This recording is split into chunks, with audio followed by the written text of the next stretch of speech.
Hi, I'm Imagenie with Imagenie, Science and Magic, where science looks like magic until you understand.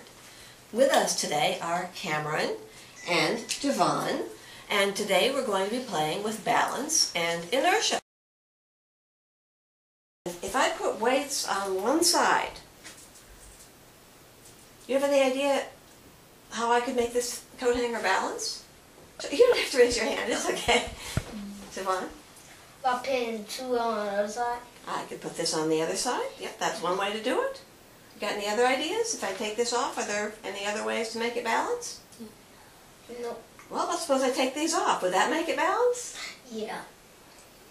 And let's see, if I put them back on, is there anything else, well, any other way you could think of to make it balance? Very good. No. How about if I push? That worked? Mm-hmm. Okay, so there's at least 3 ways we can make this balance. Sometimes things balance that don't look like they should. Here I've got the tines of 2 forks wedged together, and now I'm sticking a toothpick between the tines. I have to make sure everything is balanced very carefully on the toothpick, and now I'm holding the toothpick over a drinking glass so I can balance the forks on the edge of the drinking glass. At first glance, it doesn't look like these forks should balance. The forks balance because they distribute equal weight around a central point. See, you've got that balance there. Inertia. If it's not moving, you have to push to make it move.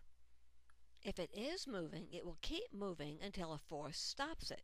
Now for the checkers puzzle. Can you remove the bottom checker and leave the others in place? Do that. If you wanted to get the bottom checker out of the stack,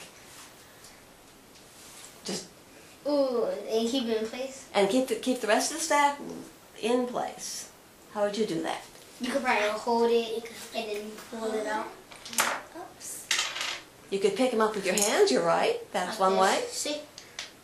That's one way to do it, but I got a sneakier way. Take this checker here, and I go, wow! Only the bottom checker got pushed. Only the bottom checker moved. Yeah! You Put the card on top of the bottle. We stack the hex nuts, and we make sure that the hex nuts are centered over the hole. Yeah. Okay. And you put the card. Right. The table caught the checkers. The hex nuts fell without support. Have you ever seen that trick where they pull the tablecloth out from under the dishes? Yes. And you know how it works? Well, here's a tablecloth. It's under dishes.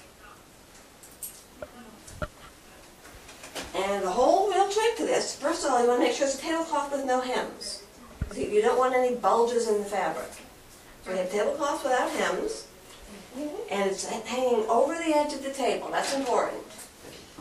And while we have it hanging over the edge of the table, grab it and you want to pull straight down. And it usually helps if you shout something. A falling stack supported by the table, just like the checkers. Over.